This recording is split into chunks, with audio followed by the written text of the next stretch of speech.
سلامونه دوستانو ګوتن آبین ماښام مو په خیر راځئ چې په الماني ژبه باندې یو څو جملې زده کړو. دوستانو پښتو کې وایي کلچه فروشي کوم ځای کې چې کان کلچې او داسې نور څه خرڅېږي وایي زه بیکري ته ځم. بیکري ته ځم دا جمله په الماني ژبه داسې وایو ich gehe in die Bäckerei. ich gehe in die Bäckerei.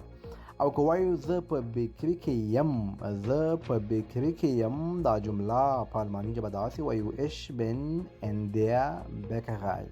ich bin in der Bäckerei.